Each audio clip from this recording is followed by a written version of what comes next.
Hello, welcome to the program. I'm Gigi Kopelak, and my guest today is Helene Brandt. She is an artist who began as a dancer, and so her sculptures have movement and freedom and the feeling of the body, but with a twist.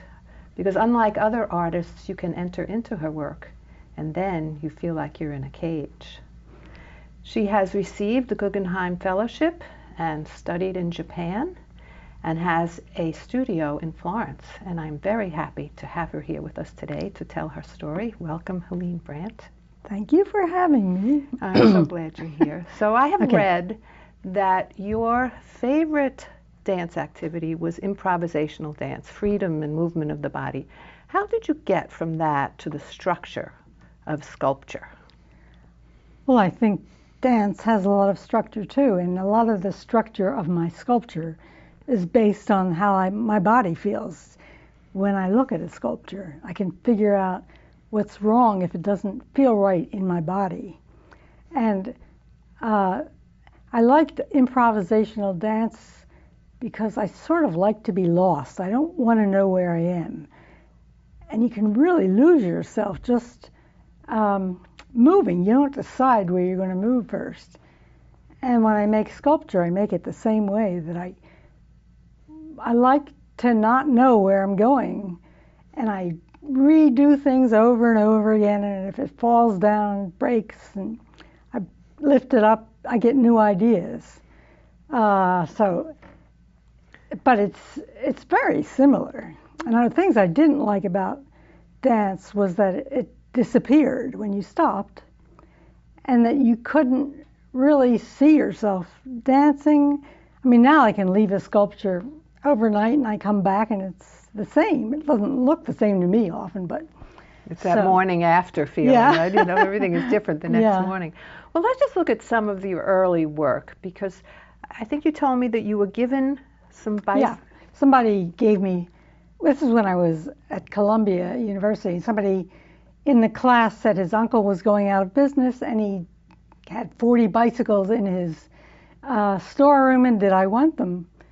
I said, yeah. Why not? And so I went there. I think it was in the Bronx, actually. And they were not expensive bicycles. They were just these beautiful, cheap colors that were gorgeous. So I said, well, I'll take that one and that one and that one. And then we put them into a big truck, and the kids in the neighborhood came around pretty jealous. And I brought them to Columbia and put them out on the roof. And the colors were just beautiful. And then I started putting them together. And I've done a lot of biking. My husband and I bike through Europe and stuff. So I thought, well, I should put them together in a way that moves. It doesn't make sense if they don't. And since I love to move, I put them together with springs and joints and everything. And then I began dancing with them. And this is a period, this group of work is called bicycle music. Mm-hmm. And so you could also play music on them, which I had also done. So, I think we have an image of you on one side and somebody else behind you, and you're playing music on the bicycles. Are there drums on the bicycles, or? Well, that is as it's called, a two-seated rocking drum. Okay. And the person on there with me made a film of my bicycle music. Okay. And the thing about being on there is you can feel the other person's back. It's a real communication. And actually, communication is very important to me in all my sculpture. It's not, all artists don't feel that way, but for communication with the viewer, or communication with you and the work? No, with the viewer. Okay. I'm very interested in mostly making adults lose some of their fear of being childlike. So a lot of the sculptures that you can get into or play with. Well, let's go to that, because we have some images of, what do you call them? They're not cages, but you call them machines or something. No, they are cages, and I started making more of the bicycle music with wheels that you could, and the ones you can sit on. Mm-hmm. And then somehow they just evolved into things that you could get inside of, because I mean, as a dancer, I want to be involved with my body. And then they started, since you can get in them, they started looking like cages. And I was really frightened of that because there's been mental illness in my family, and I thought, uh-oh, this is really dangerous. So I had to make them beautiful to protect myself. Just everything had to be perfect. And then I found that people really seemed to understand them. And I got articles written in the New York Times about the cages, and I thought, oh, I guess I'm not really crazy. Other people feel these same things. Well, what does it feel like, though, when you go? Do you close yourself in? Is there a door and you close yourself in? It's not. A lot of people think it's very comfortable because it's protection. So my whole idea was the difference between being enclosed without your wanting to and the feeling of also being enclosed and feeling protected. Mm-hmm. And so you've got that dichotomy going on. You're in a cage, but you feel good. But it's sort of no freedom, but freedom. It's very interesting. And yet there's beauty in them. Right. Because when you just stand back and look at them, you get this feeling of the body. But when you get in them, you get a very different feeling. Yeah. And I think that as a language, I really want to communicate with as much of the viewer as I can. And when they get in there, a lot of their different senses are involved. And they tell me all their dreams and nightmares. And some people are terrified of them and some people love them. Mostly, there's also a sexual difference. I mean, men say, oh, I could lock my girlfriend in there. And females understand that double feeling. Partly, I mean, when you're pregnant, you have somebody in you. And so when I finally, in 1985, made the cradle, where you can, it's shaped like adults can get into this uterus, into this, become like a baby again. Well, now that's interesting. You called it a uterus, and yet you called it a cradle. And so there's two different things happening here. One is inside a woman, and one of the child gets in. Yeah. Yeah. So. But does it rock? Yes. Okay. And Could you talk a little bit about process? What are you using? Are you using iron rods? Or? I'm using steel tubing. Steel tubing. I mean, when I tell people I'm a metal sculptor and I'm a welder, they don't expect things to look this way. But steel tubing is very flexible if you heat it red hot. Mm-hmm. And you can cut it off. So it's it takes me a long time too, because I just keep working on them until they become not me, but their own thing. Are you sketching first? Are you making this design? Not much, no. No. I know the position of my body. That's what I started with. So, and then I start building it around my body. And when they got bigger, I had to build scaffolding as well, because I have to keep getting in and out. But it's, and also I love 3 dimensions. And you walk around anything, a chair, a person, and a sculpture, it changes every minute. Well, that brings us to progressions in a way, which is your chairs that move. Yeah, I think after I stopped making things around my own body, I started making things a lot bigger, but around like a mannequin, an artist mannequin. Okay. And some of these things looked like they were about to dance. So, and I could even tell what they would do when they were dancing. So I decided I would make a simple form like that chair form in procession and see what happened if I had it move. So I had this one simple 3-legged chair and I had it move to the left until it could put its head on the ground. But when it moved to Which is the head of a chair? What's the head of a chair? Oh, it has a triangular top to it. Okay. Yeah, that's the head of a chair. Okay. So when it walked in one direction, it had one leg in front of it, and that was a little harder to walk that way. But when it went in the other direction, since it was going backwards, it has 2 legs. So it was just, and I had to certainly use my own body to figure out what to do. That's really interesting. I jumped a little bit too fast because I know when we were talking about Cradle, we wanted to mention your Guggenheim Fellowship because was that the piece? Yes. Yeah. I guess I did cheat a little because I'd already started on it. This is we what I'm won't going to mention it. do. No, we won't mention it. No. Because this is 1985. 85, right. Okay.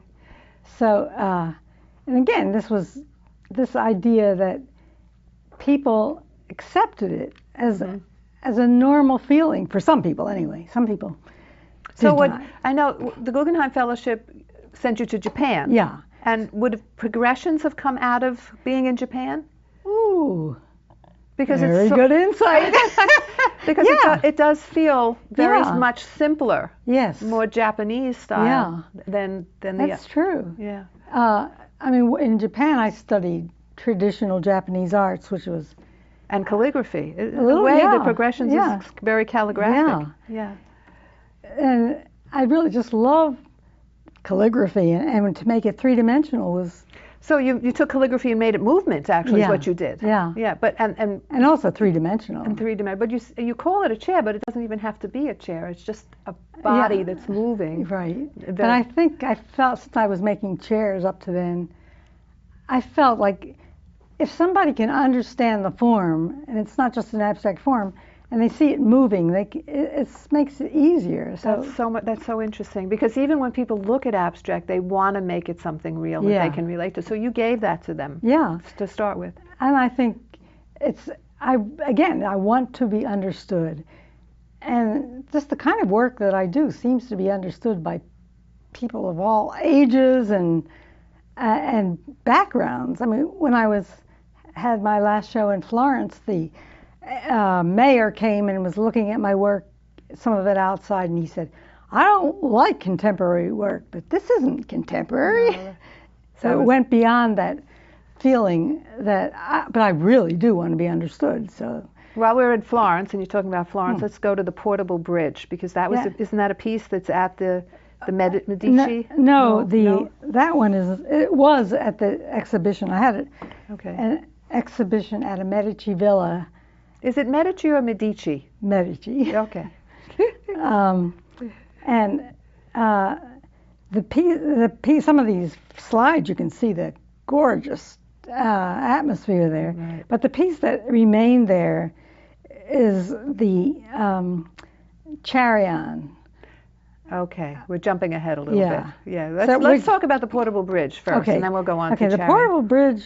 It's a movable bridge. Yeah, You the can- portable bridge was done for the centennial of the Brooklyn Bridge, and I Oh, submitted it as a proposal. And again, I wanted I wanted it to move. So it's a portable bridge that somebody sits in the front, and somebody pushes this long 20-foot bridge, and when you get to the river, you turn it around and maybe use poles to lift up the long side and pull it over the river. Oh, I can't even figure out how you do it anymore.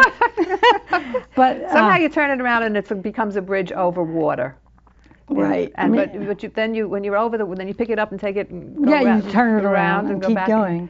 And yeah. I mean, certainly, especially in Italy, everybody thought it was very Leonardesco. Oh, right. And I do feel very strong feeling for his structures. They certainly were meant to be used. Okay, so we have one picture of the portable bridge at the Medici Yeah, that with those enormous trees there. So it's really down at And the there's bottom. the other one of me sitting in it is also taken there. Oh, okay. But now you have the portable bridge here? Yes. Is I it in do. your studio? You have a studio? It's in one. I mean, it's been shown everywhere. It was shown in Lexington, Massachusetts. Okay. But you have a studio here in New York. I have a studio in the Bowery. Okay. Must be very big if you have all No, I these- have a lot of storage spaces that I okay. rent. Okay. And every piece has to be able to come out of the studio, so they all made pieces. Okay. And for the show in Florence, So are they all put together on site then? yeah, I had to Oh, okay. bolt them. I had to figure out. And when I was like the portable bridge, I was just afraid somebody would take it apart, so I made it so complicated. But Interesting. it's been out for about 20 years in different places. So and it's been used. I mean, I was shown in Philadelphia near the river there, and I just learned recently that during the night people took it and had it along the river, and I'm glad I didn't know, but so that's funny. And also, yeah. So yeah, we'll get to the Charion piece, but let's go to the hexahedrix.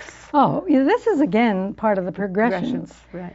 And because of being in Florence, I felt so excited about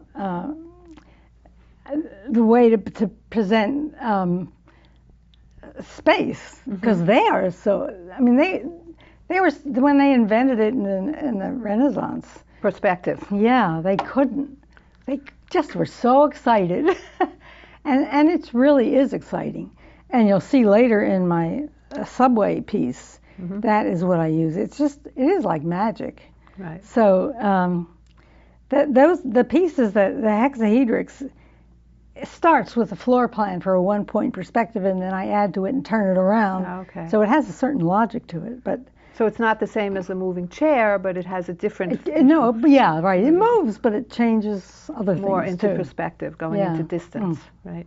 And then you got very involved with Mondrian. Yes. There was a exhibition at the Modern of Mondrian's paintings, and a curator took me around, and I noticed there was a lot of similarity, especially when I started reading all his writing and had diaries arguing with him. So arguing with himself? No, me arguing with Mondrian. Oh, okay. Because he felt he wanted universal truth, and for him, universal truth means nothing changes. And for me, universal truth depends on your point of view. So when you walk around, even his sculptures, I mean, they're no longer rectilinear, and he hated anything like diagonals. So I started working with, I would take a picture of one of his pieces and put it square on the wall, and then walk to the left, say, and when you're there, it doesn't look square on the wall. And then I would sort of cover up, I would make a sculpture of a view from that point of view, so that it looked, it's from when you walk around my sculptures at a certain point of view, they look exactly like the Mondrian. And then you walk a little to the right or the left, and you just see wonderful things happening. So you've three-dimensionalized Mondrian. Yeah. Very interesting. And I also learned a lot about 3 dimensions from doing that. And these are very different now from your movements. And you must move. But now the body must move. But you can't get into these anymore.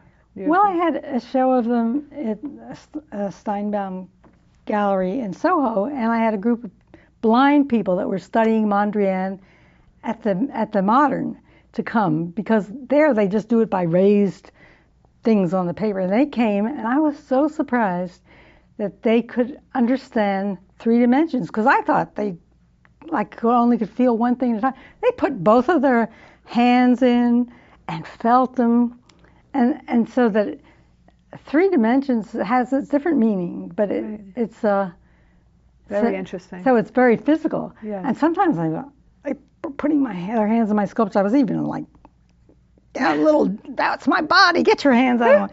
But that's not true with the cage sculptures. You want people to get into I did want them to do that. Oh, okay. Yeah, it was just that excitement of them being touched. That's so interesting.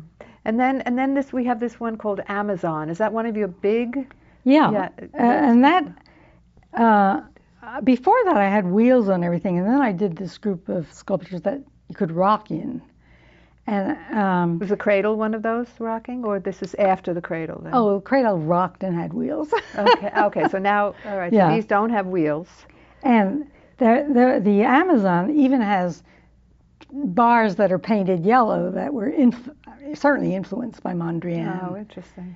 And you get way up there, and you just feel so wonderful rocking back and forth. So is it very tall? Yeah, it's pretty tall. Yeah. And again, I had to make it, I wanted to make it so it wouldn't fall over, but you could rock in it. So I had to first I made the bottom part really practically flat, and then I figured out that what rocking chairs have is a little curve at the end, so you won't fall over. So kept working on it until it was just right. And when you're in there, and the shadows of the bars are. It's a wonderful feeling, Yeah. and you feel. What are you, way off the ground? Are you very Yeah, tall? you're way out. You have to climb up and get in there. Okay. And Interesting. so How do you get your titles? Amazon and I spend a lot of time thinking about it. And sometimes someone will give me an idea. okay. But the titles, again, I don't like untitled because I want to communicate something, Exactly. but I don't want to make it But so the title, specific. the idea comes after the work. When Oh, you look yes, at it, you're right. up there tall, Except and you while- think of an Amazon. Or it comes during the work and then it affects the work. Oh, that's interesting. So did that happen with Olympia? Yeah, well, that I could not figure out at all. That's sort of based on a Boccioni Italian futurist. Oh, I love Boccioni. It's one of my favorites. Oh, my and so God. this sculpture. So that's movement and Yeah, and it has a lot of legs moving. Mm-hmm. And so when I thought of that, it was, well, first of all, I was only going to have four legs on that, but when you open the door, it falls over. Oh. So, I mean, there's all these practical problems, which I love. So I had to have more legs so it wouldn't fall over. So those are things that take you out of your way of thinking that you always think the same, but you can't if it falls over. Right. So well, it's like anything. You have an idea, and then you make the idea work, and then you just Right. have to make it work. But you don't really know what the idea is clearly. You just know when it works. Yeah, but does it happen though that the function sometimes changes your original idea? Oh, a lot. Yeah. Yes. And I always like that. I mean, it's not like, oh no, it doesn't work. Oh, look at that. I didn't even know about that. So the Yeah. work takes over. The piece takes over. Yeah. It's the ruler of us. I think. Right. That's what happens. And also that you can't keep making the same decisions because it won't. But it's a thing of its own. Right. Let's get on to, you're going to have a show at Rockefeller State Park, and you're going to show some very interesting work, which is, we're on another level here now. It's something totally different. It's more nature oriented, Yeah. these pieces. But the first one is called the Flying Willow. So you're using natural Yeah. incorporation. But actually, I mean, somebody asked me to be in a show in Beacon that used natural objects plus unnatural. So you can really get stimulated by being given these ideas. And so in Flying Willow, I just, the tail and everything is actually a willow, and then the other part, birds. I love birds because they have movement and lightness, and I love the structure of their bones. And I'm using steel tubing, which is hollow. So birds' bones are hollow too. yeah, and they're beautiful. So you're incorporating those steel tubes and natural objects. And Yeah. so the next one, the artichoke and the flying pineapple. Yeah. Is it a real artichoke, or Yeah, it's a real artichoke, and that's what. And you're finishing it with a resin or something? Well, I do everything. Like the part you can't see behind, I might have wires, and then I coat it, and it has a spring for a neck so it can move on the wall. Oh, okay. Cool. And the pineapple, if you look at the rind of a pineapple, it's so organic. Mm-hmm. And this is a card from the show that I had of these in Florence, and the Italians just love these vegetable things because I found a lot of the stuff on the ground in these outdoor markets. So again, this is I've always been a hiker, and my husband and I hike all the time, and I love nature. I get overwhelmed by it. And actually, the first piece I ever did, I was at an artist colony, and I thought, well, can't do any welding, so I'll just make drawings. But then when I was walking in the woods, I thought, these lines are so much more interesting than what I make, and especially roots. Like lines of branches of trees and things? And roots are so strong and incredible and tiny. So I have a real reverence for nature. Yeah. So we have a few images of them, and the one, the Birth of Venus. That's using the Venus of Willendorf. Yeah, and that I guess again was influenced by Florence. Right. And and I always loved that prehistoric Venus of Willendorf. And I just thought that it would be having her birth, and the hydrangea comes. And then the thing behind is actually from, I think I got it in the trash at the Bronx Botanical Garden. Oh, okay. But it's the idea of beauty. I mean, a lot of people say, "Oh, she's more beautiful than the Botticelli," but it's not true. But it's a very different idea of beauty. But different in those days, right? Yeah. Fertility was important, I think. Yeah. And so now we had a little tweak. We said we're going to get to Charian, and now we're up to Charian, which is an amazing sculpture, and that is in Florence. It's become part of a permanent collection of the Florence Museum. Yeah. And that was actually commissioned for Wave Hill. So it was originally in the Bronx. Oh, interesting. And I guess the curator, had seen Flying Willow, and she said, can you make something for this show called Enchantment? So it was actually, again, this stimulus from outside. So I just, again, worked on it over and over, and the lightness you can get working with steel, it's pretty amazing. And you can bend it any way you want, so that after it was there, then it traveled by cargo ship to Florence. And it's again, your movement on this piece is amazing. Right. And even though you've changed from the cages, you still get that feeling of a body that's just this is influenced by the things I did with the vegetables. Okay. Because I used to... But I'm allowed to see it that way. Because I'm the viewer, and it's communicating to me that way. No, it is. That's the way it is. Oh, it is communicating. But because of the vegetables, I stopped bending the tubes like this, and let them, like, they're hollow, and if they're really hot, they'll sort of like rubber, and they do all this things. And so this is, from then on, I was really influenced by we see them. We're going to go through the next three very quickly because we're running out of time, and I'd like people to see Acrobat, which is again a movement piece. It's and again, that's really pretty thick tubing, and I put it in the vise and heat a little piece until it's red hot, and then pull it, and so that. And then Mother and Child is another one like that. That's incorporating some nature in her hair. Right, yeah. And then the Night Traveler. Is that big? Is that a big piece of Night Traveler? No, it's about. Is it life size? Like a person would be? Well, like a person from under the earth, And then I want to show the one that Sacred Heart University, you designed a piece for their campus. Yeah, that was a commission they do a voluntary present for the arts there. So. Oh, okay. Yeah. And then and the MTA one again was. We're going to end on that one because that's really interesting. That's at Yankee Stadium. Yeah, Yankee Stadium Station. I think it's the D train or something, and because it has a wide area, when you had a huge wall to fill. Yeah. And you cannot tell that this is flat. Even when you're there. Right. And the design was carried out by somebody that studied mosaic in Italy. Right. The artist does the drawing, and then they make a mosaic out of it for the station. And so what street is it? 165th. Yeah, I think so. If you get off that station and you're up above, you walk to the middle. So it's a big middle part of that station. Okay, I want to go and see it. Yeah.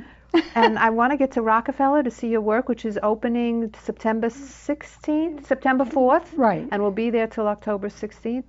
And then you'll also have a show in Pearl River in September at Blue Hill. Blue Hill. And that will be there all the way till January, I think, isn't it? I think March. And March. That's the Mondrian variation. Oh, those are the Mondrian. So we got a lot of wide range. Yeah, it was so interesting. It went so fast. We could keep on talking, but I'm afraid our time is up. Thank you so much for coming. Oh, thank you. It's a pleasure. And thank you for watching.